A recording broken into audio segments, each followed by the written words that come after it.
and welcome back to Adventures with Ariel. So a few weeks ago, I did a video about movies that have been filmed at the Disney parks. So today, I thought it would be interesting to take a look at television shows that have been set at Disney World, and more specifically, what they get wrong about Disney World. I'm choosing to focus on Disney World for two reasons. Number one, it's the Disney park that I'm most familiar with, and number two, it's the park that the majority of these sitcoms go to. These We're Going to Disney World episodes are fun to watch, but they get a lot of things wrong about the park. So what could be more fun than picking them apart?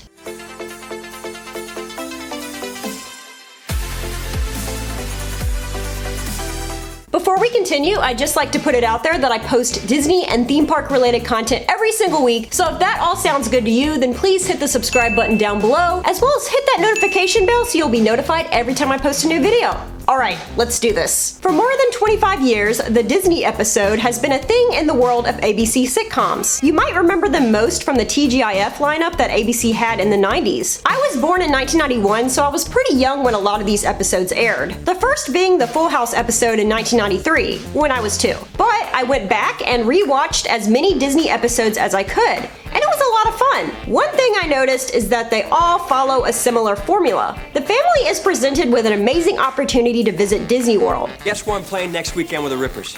Disney World. I'm going to Disney World! And once they get there, all kinds of shenanigans ensue. Sometimes, the family splits up because of some sort of conflict, but by the end, they've all learned to settle their differences and learn an important life lesson thanks to a little Disney magic. So which famous sitcoms have gotten the chance to visit Disney World? Full House, Family Matters, Roseanne, Boy Meets World, The Middle, and Blackish, just to name a few. If you've had at least one Disney vacation in your life, the first inaccuracy you'll likely notice in watching these Disney episodes is how the characters seemingly hop from one park to another like it's no big deal. This trend began in the Full House two-parter titled The House Meets the Mouse. In these episodes, the characters are seen spending a good amount of time in the Magic Kingdom, MGM Studios as it was known back then, Epcot, and the Grand Floridian Resort, all before they star in the afternoon parade that very same day. Anyone who's visited the Walt Disney World Resort knows that hopping from one park to another can be a lengthy task. Realistically, the least amount of time it can take is 35 minutes, and at most, it can take over an hour, depending on which parks you visit that day. But this certainly hasn't stopped sitcoms from making park hopping seem effortless. Rapid park hopping can be seen in Family Matters, Roseanne, and most recently, Blackish. In the hilarious Blackish episode titled VIP, Dre gives his family the VIP treatment at Disney World. This means that the Johnsons get ushered to all of the best attractions by their very own VIP guide. Don't hate,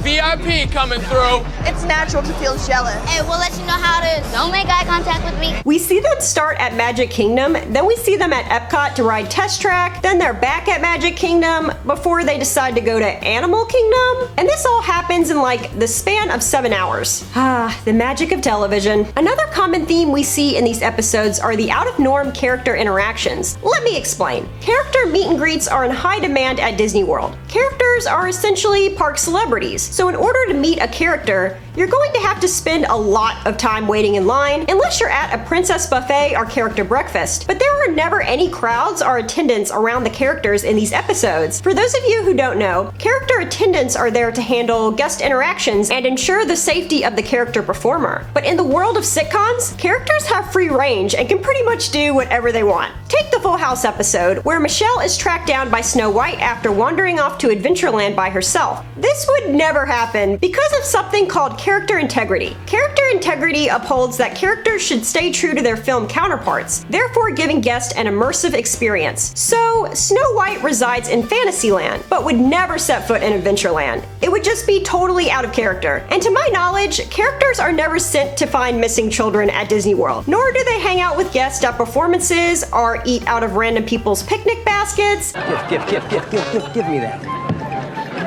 Rodents.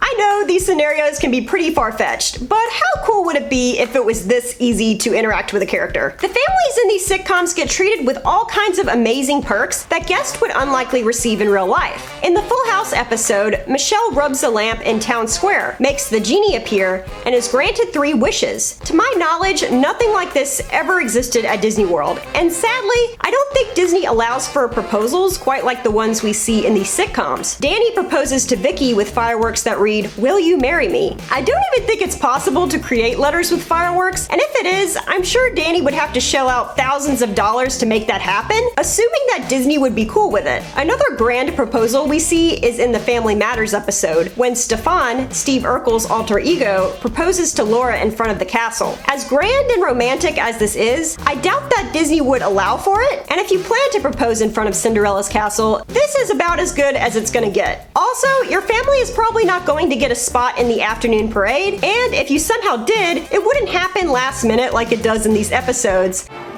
I don't know how this day could get any worse. I don't either.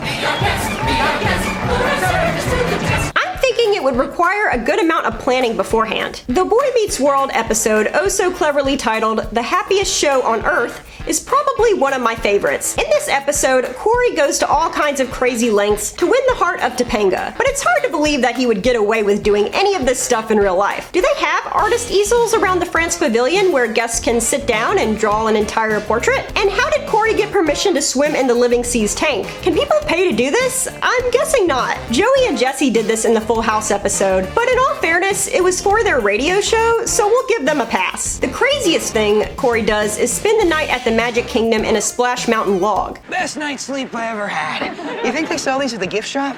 How did no one see them when they were closing the attraction? Seriously, I would love to have seen how they pulled this off. I wonder if any guests have actually attempted this, you know, to save a few bucks on a hotel room. And even if you did manage to stay there all night unnoticed, I'm sure some cast member would notice you while they were operating the rides that morning. And if they didn't, the security cameras sure would. But seriously, I still love watching these episodes. I think because they all portray this fantastical Disney World experience that I could only dream of. I mean, who wouldn't want a Disney vacation like a sitcom family? Well, maybe not like the Hex from the middle. This is another Disney World episode that I love, because it does a great job at portraying the anxiety that can be experienced while on a Disney vacation. The Hex seriously have the worst luck during their time at Disney World. They don't manage to get on any of the rides until the very end of their vacation because Britt keeps losing his hat and Sue keeps winding up in the first aid office. And this all begins with them bringing the wrong tickets to the front gate. These tickets are for Disneyland in California. You're telling me we drove for 2 days to the wrong park? This is Unbelievable. not happening. Oh my God, they drove to the wrong park. It's official. There's no way I'm genetically linked to you people. They actually managed to get in without paying because of a little help from guest relations. This is the most unrealistic part of the show for me. I doubt Disney staff would give them Disney World tickets free of charge, no questions asked. It's hard to believe, but people will show up at Disney World with tickets for Universal Studios or SeaWorld and still expect to get in. And they don't.